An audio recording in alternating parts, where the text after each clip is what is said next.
Muito bem, irmãos. Dando continuidade às mensagens falando a respeito de personagens da Bíblia, que as suas atitudes em algum momento provocou a abertura dos céus sobre as suas vidas. Em cada um deles, a reação e a ação do céu sobre eles teve um efeito. Porque a gente não pode imaginar apenas que eu quero provocar o céu para que se abra sobre a minha vida apenas para receber uma bênção específica. Não. Existe um propósito de Deus em nos dar essa experiência.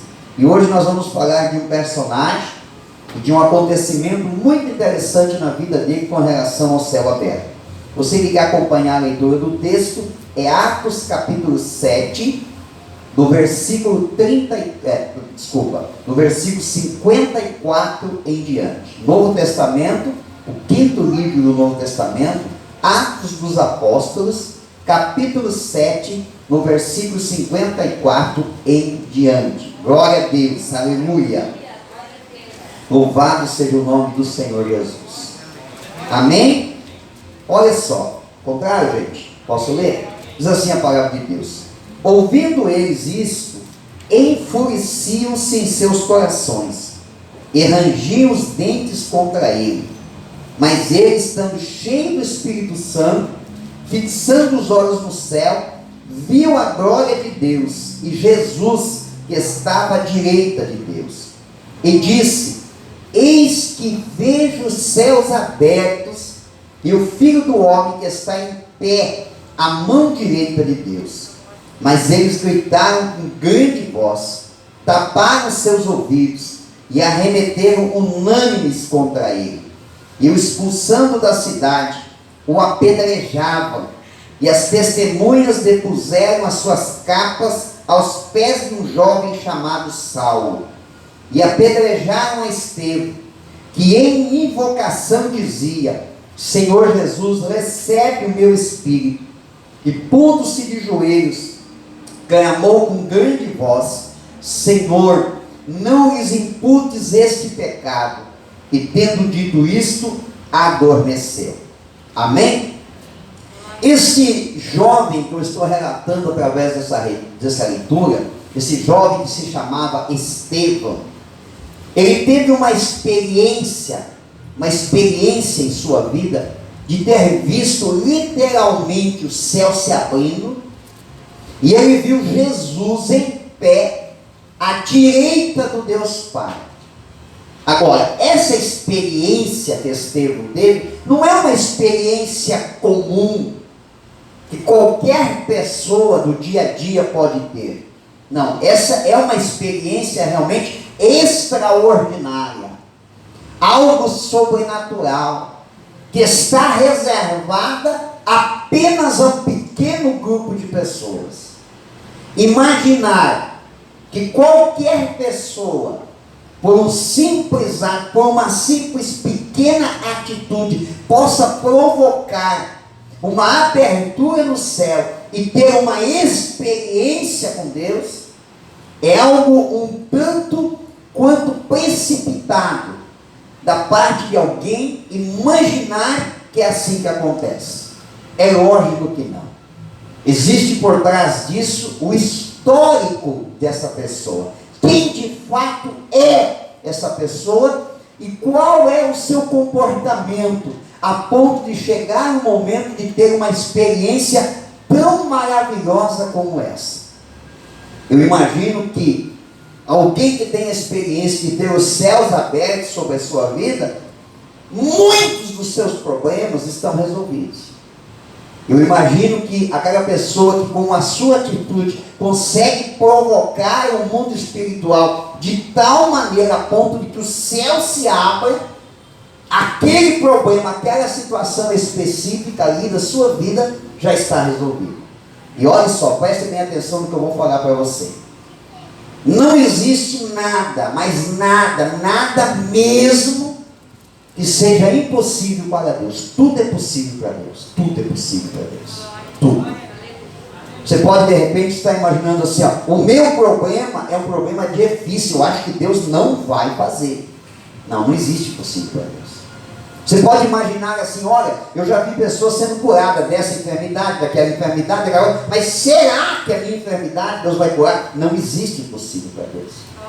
Você pode estar de repente olhando e dizendo assim, olha, eu vi que Deus transformou o irmão, eu vi que Deus transformou aquela irmã, eu vi que Ele salvou aquele jovem, aquele rapaz, aquela mulher, restaurou aquele casamento, mas será que Ele vai fazer isso na minha família? Não existe impossível para Deus. Desde que eu me posicione com tamanhas atitudes que provoquem o mundo espiritual para que o céu se abra sobre a minha vida. É por isso que nós estamos nesse tema do projeto de vida de céus abertos. É para nos motivar, para nos ensinar, para nos dar direção do que nós temos que fazer para provocar o mundo espiritual, abrir os céus para ter a nossa vida abençoada. Quem está entendendo, diga amém. Agora vamos entender em primeiro lugar quem era Estevão.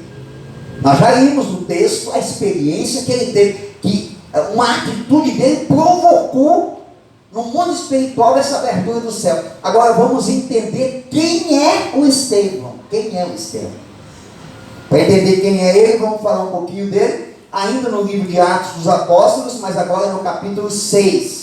Capítulo 6, versículo 1 até o 5. Aleluia, glória a Deus.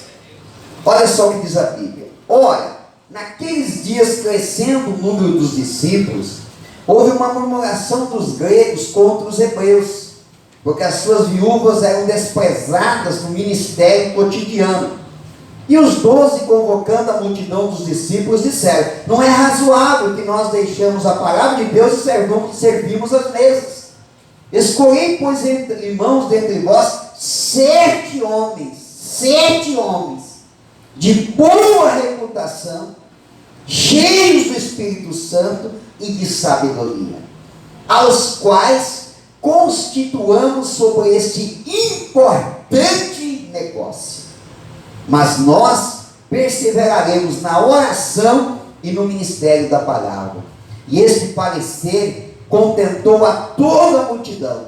E elegeram Estevão, homem cheio de fé e do Espírito Santo, e Filipe, e Prócoro, e Nicanor, e Timão, e Pármenas, e Nicolau, prosélito da Antioquia. Amém? Muito bem. Aqui nesse texto que eu acabei de ler, fala um pouquinho do início da igreja primitiva, da igreja apostólica. A igreja estava em expansão, a igreja estava em crescimento, ela estava a cada dia mais crescendo em Jerusalém. Havia uma agregação de pessoas muito grande, e entre elas judeus, gregos e pessoas de outra nacionalidade. Só que o formato de reuniões da igreja primitiva era um pouco diferente do nosso formato.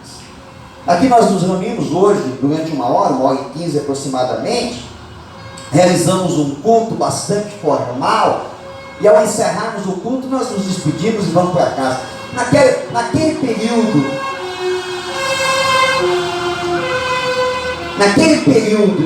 naquele lugar, as suas reuniões elas eram muito mais extensas. Eles se reuniam e ficavam um longo período reunidos.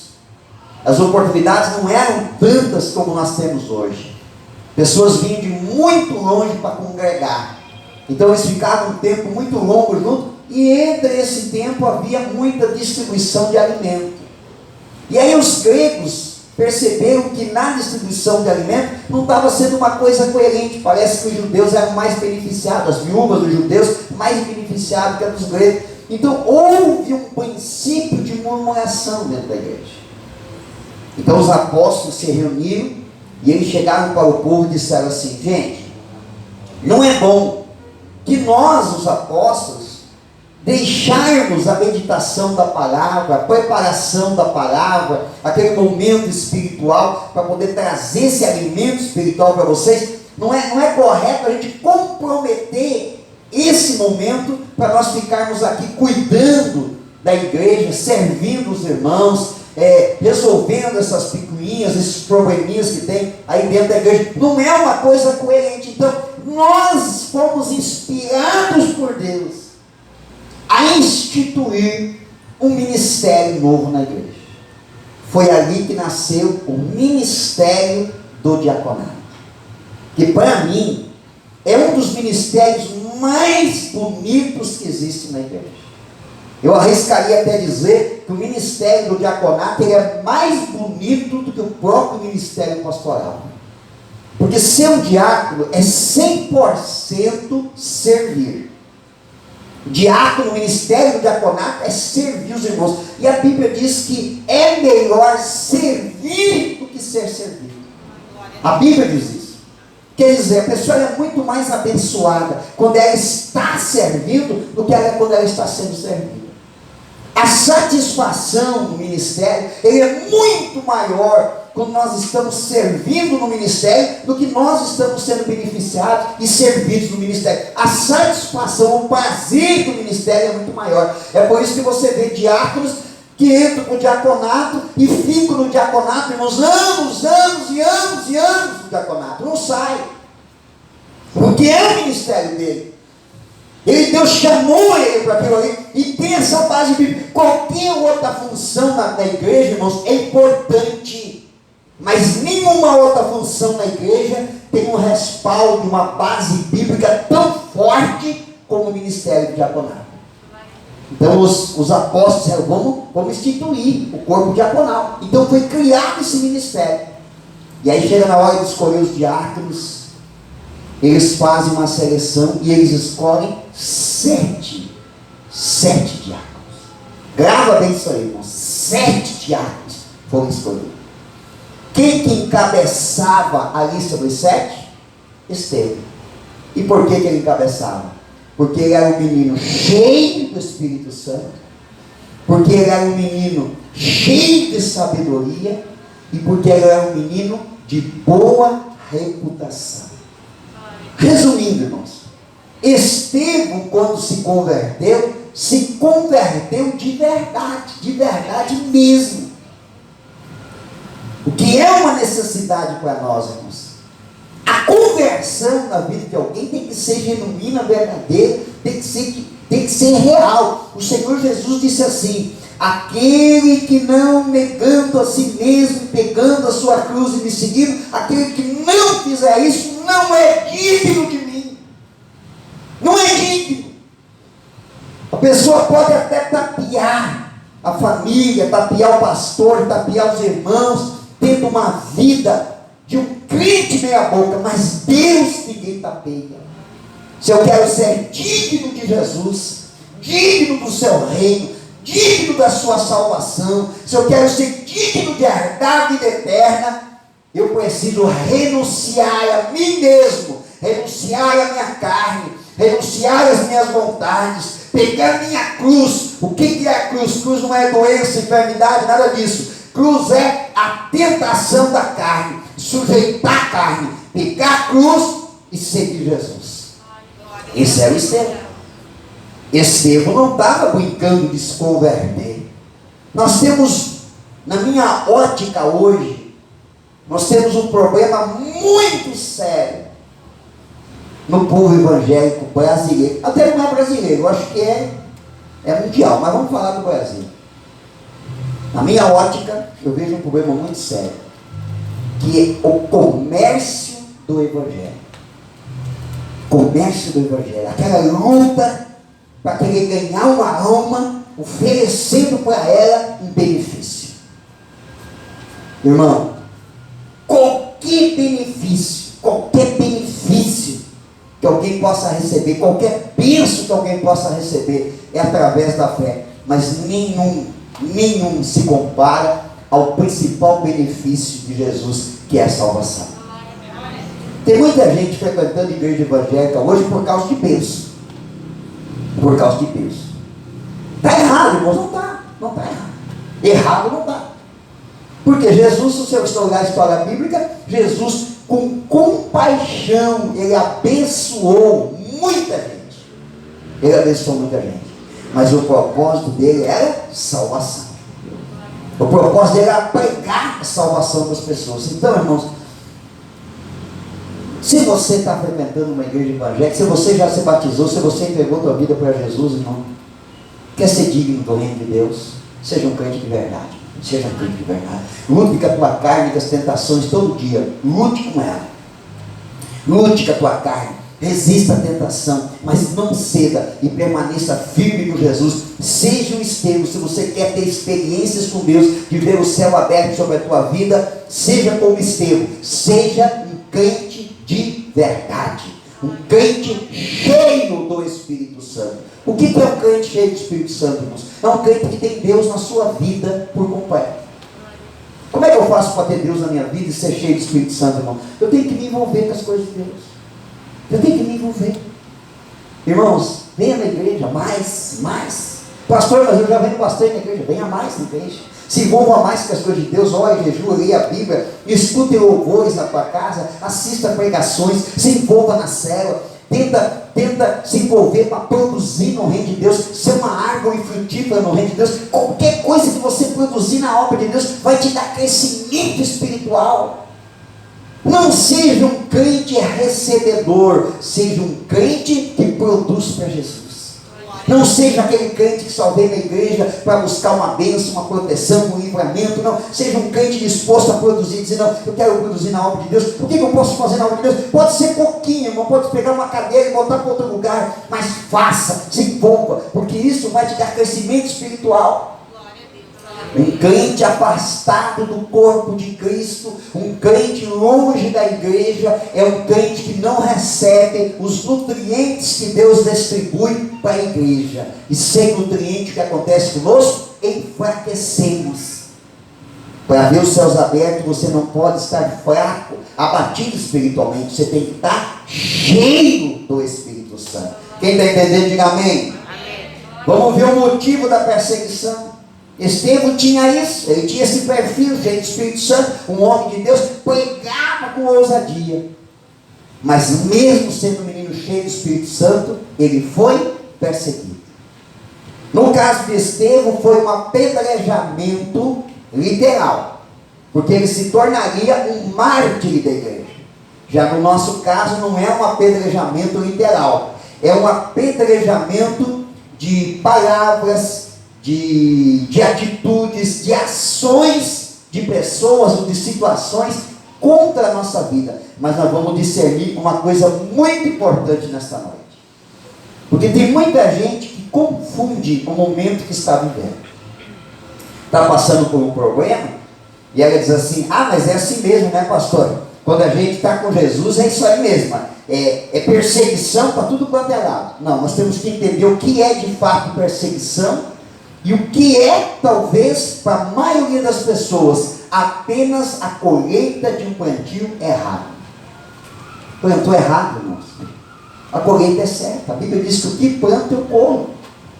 E tem gente que está plantando errado, plantou errado, continua plantando errado, e está vindo a colheita todos os dias na vida dela, e ela ainda está achando que isso é uma perseguição, que isso é uma luta, isso é uma provação que ela está enfrentando. Não é, irmão. Acabe com essa colheita ruim, comece a plantar o bem.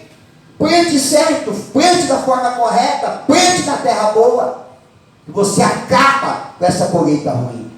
Agora vamos entender o que é de fato uma perseguição. O motivo da perseguição de Estevão. Lá em Mateus capítulo 5, versículo 11 e 12, nós vamos ouvir o que o próprio Senhor Jesus, ele nos fala a respeito disso. Mateus capítulo 5, no versículo 11 e 12, diz assim: bem-aventurados sois vós.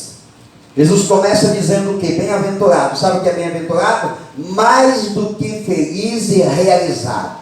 É uma pessoa bem-aventurada. Ele está dizendo que pessoas que condizem com as palavras que ele está pronunciando são mais do que felizes e realizados. Bem-aventurados sois vós quando? Quando vos injuriarem e perseguirem e mentindo disserem todo mal contra vós por minha causa.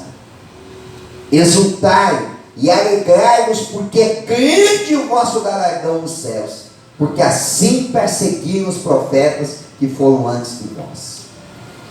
Por que eu quero provocar os céus abertos sobre a minha vida? Porque é lá do céu que vem as bênçãos na minha vida. E nesse texto Jesus disse que o meu galardão é grande no céu. Quando que o meu galardão é grande no céu? Quando eu sou perseguido por causa dele. Quando eu sou apedrejado por causa dele. Quando mentirem a meu respeito por causa dele. Não é por causa de atitudes naturais minhas, irmãos. Não, é por causa do Evangelho.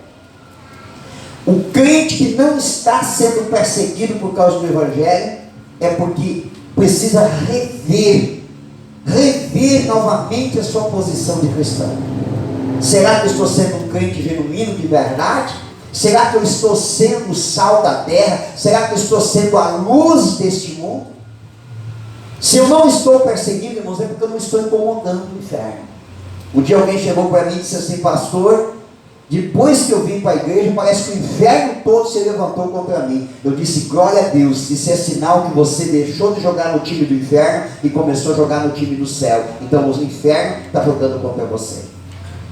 Jesus disse que por mais que dentro de você, talvez você esteja enfrentando conflitos, exteriormente você não esteja conseguindo manifestar alegria, mas no teu interior você precisa se regozijar, procurar alegria, se você está sendo perseguido por causa do Evangelho. Familiares teus estão falando mal de você, estão te criticando, parentes, amigos já se afastaram de você, porque você está vendo na igreja. Não se entristeça, se alegre, porque você está começando a experimentar o que é ser a vida de um convertido de verdade. Pessoas até já deixaram de conversar com você, já te deixaram no vácuo em uma conversa, quando descobriu que você é um crente, que você frequenta uma igreja evangélica, que você crê em Jesus, que você crê no Salvador. Já disseram que você é leviano, que já disseram para você que estão fazendo uma lavagem cerebral contigo. Já disseram que estão te manipulando, te enganando, porque você está vindo na igreja. Se alegre com isso. Bem-vindo ao clube dos salvos. Bem-vindo ao time de quem vai para o céu. Agora, se nada disso está acontecendo, irmão, reveja o teu posicionamento espiritual, se realmente você se converteu.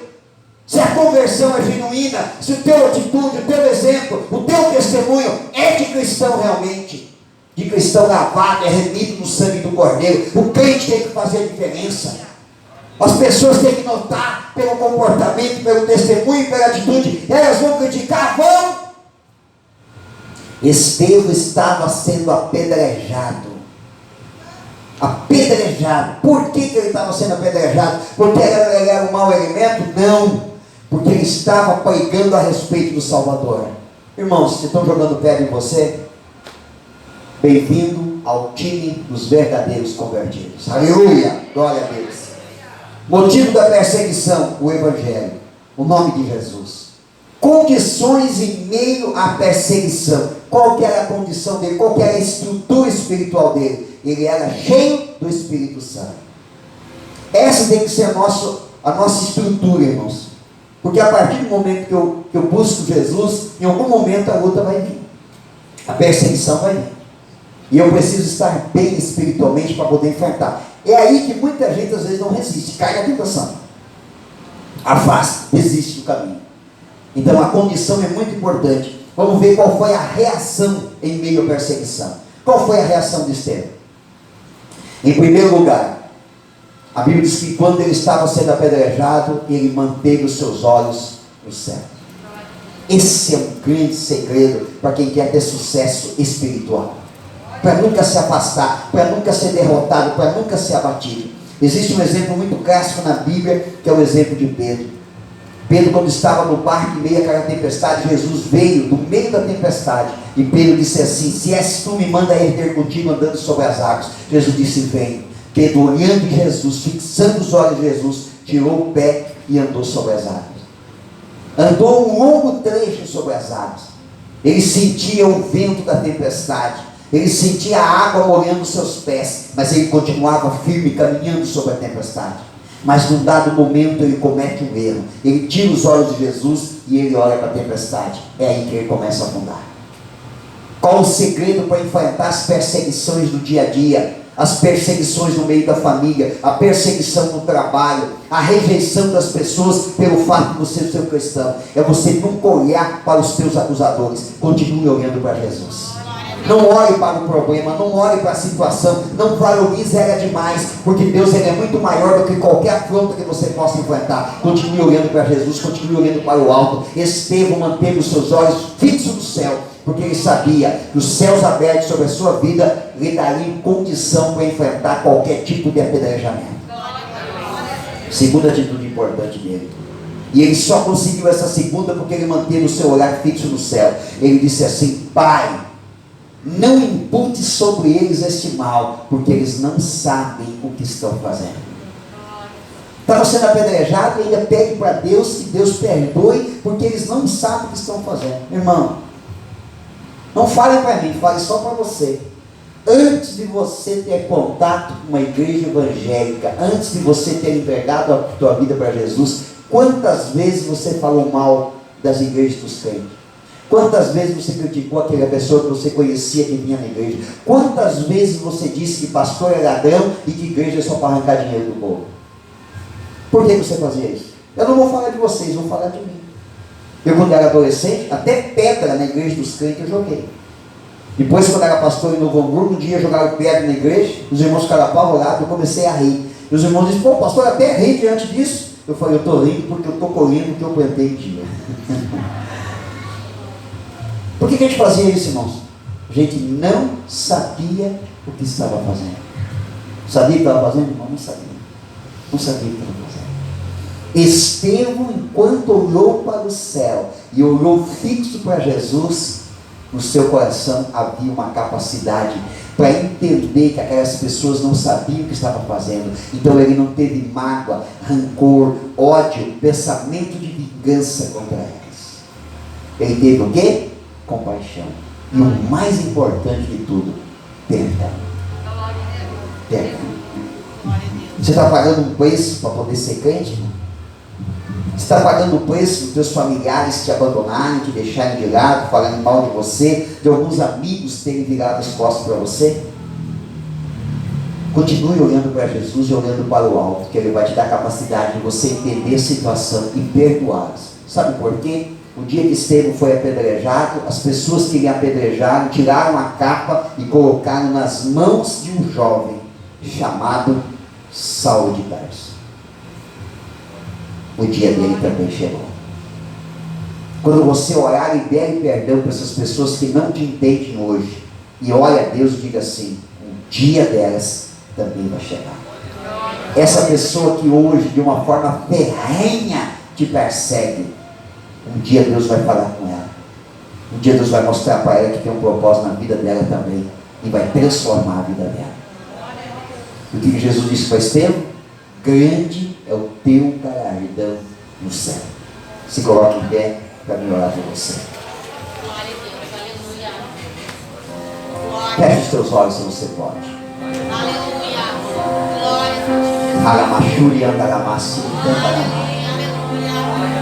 Vai glorificando a Deus, vai dando liberdade para o Espírito Santo a gente.